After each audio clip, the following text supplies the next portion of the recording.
రచ్చ రచ్చ రచ్చ మాస్ ఊర మాస్ అన్నట్టుగా సాగుతుంది అనమాట ఓటింగ్.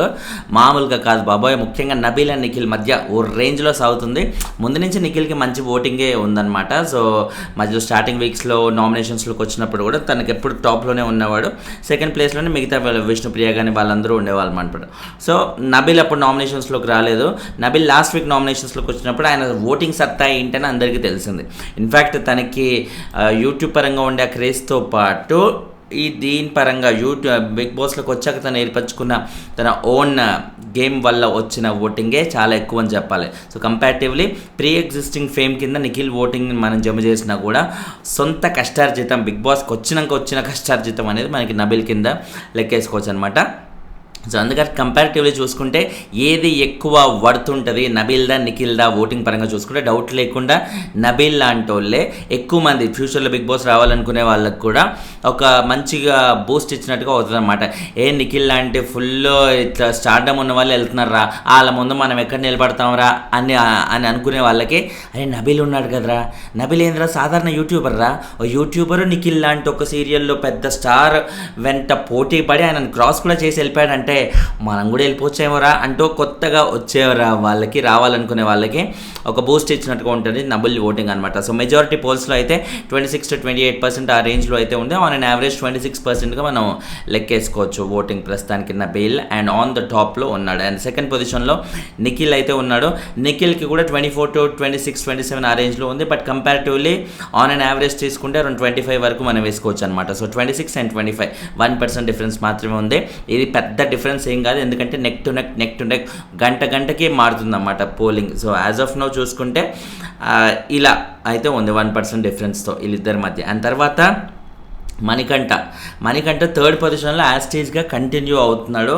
కంపారిటివ్లీ చూసుకుంటే ఆయనకి హౌస్లో విపరీతమైన ఏ పరంగా చూసుకున్నా కూడా మీద పడి రక్కేసే వాళ్ళే ఉన్నారు. ఒరే మణికంఠ అయితే ఈజీగా మనం వేసేయచ్చురా, చాలా ఈజీగా ఓడించడం. ఏదన్నా నెగిటివ్ ట్యాగ్ ఉందా మణికంఠకి ఇచ్చేద్దాం రా, చాలా ఈజీ. ఆ అబ్బాయికి అయితే ఇచ్చినా ఏదో 2 మాటలు అంటాడు ఊరుకుంటాడు. అదే వేరే వాళ్ళతో యష్మికో ఇంకొకరికి అయితే మీద పడి ఖర్చేస్తారు బాబు ఎందుకు వచ్చింది అన్నట్టుగా ప్రతి ఒక్కరూ మణికంఠను ఒక సేఫ్ టార్గెట్గా అయితే పెట్టుకున్నారు.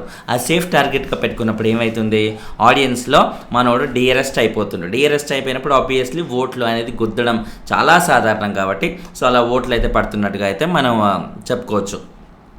మణికంఠ నో డౌట్ తను ఒక ట్రంప్ కార్డ్ లాంటాడు అనమాట. అసలు సడన్గా వచ్చి ఎక్స్పెక్టేషన్స్ లేకుండా దన్ అని అలా వెళ్ళిపోతున్నాడు. అండ్ గ్రాఫ్ పరంగా చూసుకుంటే ఇప్పటివరకు తనకు వచ్చే ఓటింగ్ తనకి ఆటను చూసి వచ్చే గేమ్ కంటే కూడా ఒక కైండ్ ఆఫ్ పబ్లిక్ కన్సర్న్, అయ్యో పాపంరా అనే కైండ్ ఆఫ్ ఆ సింపతి ఓటింగే పెద్ద ఎక్కువ జనరేట్ అవుతుంది. సో ఇదే సింపతి ఎన్నాళ్ళు ఉంటుంది, ఎంతకాలం ఉంటుంది, ప్రస్తుతానికి జస్ట్ 5th వీకే. కొత్త వాళ్ళు వైల్డ్ కార్డ్స్ వచ్చినప్పుడు ఆబ్వియస్లీ రకరకాల ఎమోషన్స్ అనేవి ఆటోమేటిక్గా రైజ్ అవుతాయి. వాళ్ళు ఇప్పుడు హౌస్లో ఉన్న వాళ్ళు చూసే ఎమోషన్స్ మణికంఠలో వచ్చే వాళ్ళు చూడాల్సిన అవసరం లేదు కదా. ఆ మణికంఠ నువ్వు చేసే ఓవరాక్షన్ అంతా నేను చూశానమ్మా, టీవీలో నువ్వు ఏమేం చేస్తావు ఎంత చేస్తావు మొత్తం తెలుసు, నేను ఎట్లా హ్యాండిల్ చేయాలో నేను అట్లా హ్యాండిల్ చేస్తా అన్నట్టుగా ఒక్కొక్కరు స్కెచ్లు వేసుకొని వచ్చారనుకోండి. ఇప్పుడు లైక్ టేస్టీ తేజ లాంటి వాళ్ళు, యాంకర్ రవి కానీ మెహబూబ్ కానీ వీళ్ళందరూ రాబోతున్నారు కాబట్టి నాకు తెలిసి వీళ్ళు మణికంఠని హ్యాండిల్ చేసే ఆ స్టైల్ ఖచ్చితంగా డిఫరెంట్ ఉంటుంది అనుకుంటున్నాను. ఎందుకంటే మనోడు ఇంతింతై వటుడింతై అన్నట్టుగా ఒక్కొక్క అడుగు వేసుకుంటూ అలా ముందుకు వెళ్ళిపోతున్నాడు. స్టార్టింగ్లో బిగ్ బాస్కి రాకముందు మణికంఠ అనే పేరు చెప్తే మణికంఠనా ఈ క్యాండిడేట్ ఎవరు అన్నట్టుగా అందరూ అనుకునే ఒక సిచ్యువేషన్. ఎందుకంటే సీరియల్లో తను ఉన్నా కూడా ఎక్కువ మంది సీరియల్ ఆడియన్స్కి కంటే కూడా మిగతా ఆడియన్స్కి అసలు ఏమాత్రం తెలియదు. సీరియల్ ఆడియన్స్ వరకు ఏదో కొద్దిమందికి తెలిసిన ఫేస్ మాత్రమే అయినది. అండ్ అందులోనూ సీరియల్ ఆడియన్స్ అయినా కూడా ఇప్పుడు నిఖిల్ కూడా సీరియల్ నుంచి మంచిగా పాపులర్ అయిన వ్యక్తి. సీరియల్స్లో ఆబ్వియస్లీ మణికంఠ కంటే ఎన్నో రెట్లు ఎక్కువ పాపులర్ నిఖిల్ కాబట్టి ఆయనకి ఈ రేంజ్ ఓటింగ్ అనేది వస్తుంది.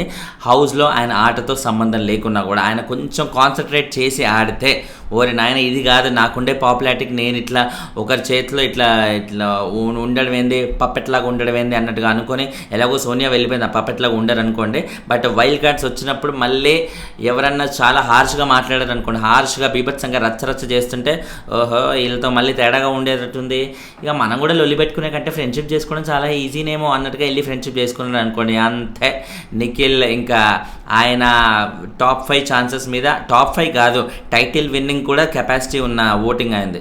సో టైటిల్ విన్నింగ్కి కెపాసిటీ ఉన్న ఓటింగ్ ఆయనంతట ఆయనే దాని మీద నీళ్లు పోసేసుకున్నట్టు అన్నమాట. ఈజీగా నబీల్కి లైన్ క్లియర్ చేసినట్టుగా అయిపోతుంది.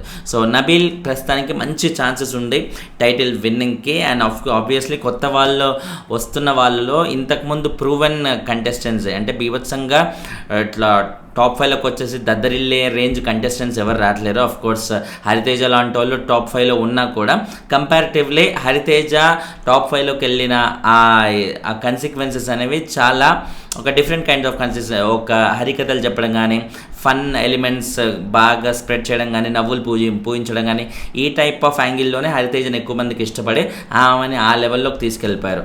But Nabeel, when it comes to Nabeel, it's a different game కదా. ఒక ఫన్ కానీ, ఒక నామినేషన్స్ కానీ, వాయిస్ రేస్ చేసే విధానం కానీ, ఏ యాంగిల్లో కూడా నబీల్ని తీసేసే లెవెల్లో అయితే లేరు. సో నబీల్ కానీ అండ్ నెక్స్ట్ నిఖిల్ ప్రస్తుతానికి ప్రీ ఎగ్జిస్టింగ్ ఓటింగ్ పరంగానే ఆయన ముందుకెళ్తున్నాడు.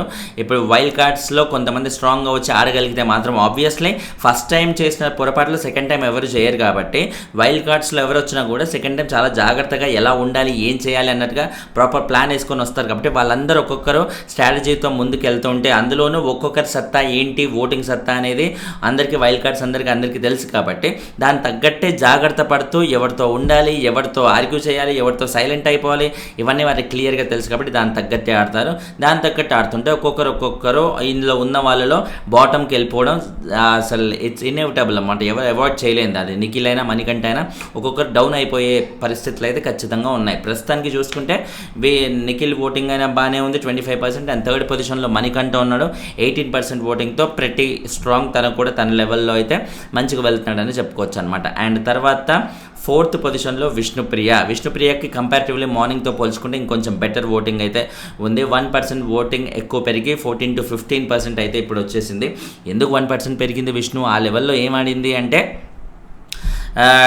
ఇప్పుడు ఏదైతే నిఖిల్తో తను ఇష్యూ నేను నామినేషన్స్ పరంగా ఎదిరించిన అండ్ ఇవాళ ఒక టాస్క్ నిఖిల్ నుంచి ఆయన క్లాన్ నుంచి ఆయన అండ్ సీత క్లాన్ నుంచి విష్ణు వచ్చి వాళ్ళిద్దరి మధ్య మార్నింగ్ రిలీజ్ అయిన ప్రోమో 1 చూశారు కదా, ఆ టాస్క్ అయితే మంచి ఫైట్ ఇచ్చినట్టుగా తెలుస్తుందన్నమాట. టాస్క్ ఎవరు విన్ అవ్వకుండా టై అయితే అయిపోయింది. మామూలుగా నిఖిల్ అండ్ విష్ణు ఒక టాస్క్ ఆడుతున్నారంటే ఇంకెవరా డౌట్ లేకుండా నిఖిలే విన్ అవుతాడు. ఎందుకంటే ఫిజికల్గా కానీ మిగతా అన్ని ఆస్పెక్ట్లో కానీ మనోడు మంచి స్ట్రాంగ్ కాబట్టి విష్ణుని ఈజీగా ఓడగొట్టేస్తాడు అనుకుంటే విష్ణు అక్కడ టఫ్ ఫైట్ ఇవ్వగలిగింది కాబట్టి ఆ టాస్క్ టై అయిందన్నట్టుగా మనం చెప్పుకోవచ్చు. అఫ్కోర్స్ కాంట్రిబ్యూషన్ పరంగా బీభత్సంగా కాంట్రిబ్యూట్ చేసిన దాఖలాలు ఏం లేకున్నా కూడా అట్లీస్ట్ నిఖిల్ని విన్ అవ్వకుండా ఆపింది. అది అంతకుమించిన క్రెడిట్ అయితే అవసరం లేదు కదా. సో అది 15% ఓటింగ్తో విష్ణు 4th పొజిషన్లో.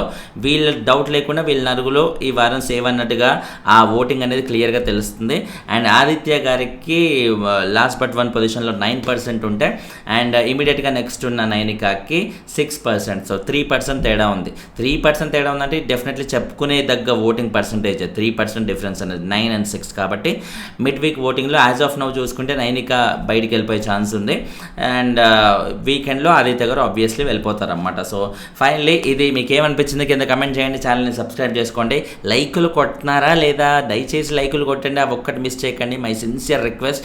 ఎన్ని లైకులు కొడితే వీడియోలు అంతా ముందుకు వెళ్తాయి, నేను చేసే కష్టానికి కొంచెం ప్రతిఫలం దొరికినట్టుగా ఉంటుంది. ఇంకో ఎక్కువ వీడియోస్ చేయడానికి నాకు కొంచెం బూస్టింగ్ లాగా ఉంటుంది. దయచేసి లైకులు అయితే మిస్ చేయకండి. బాయ్.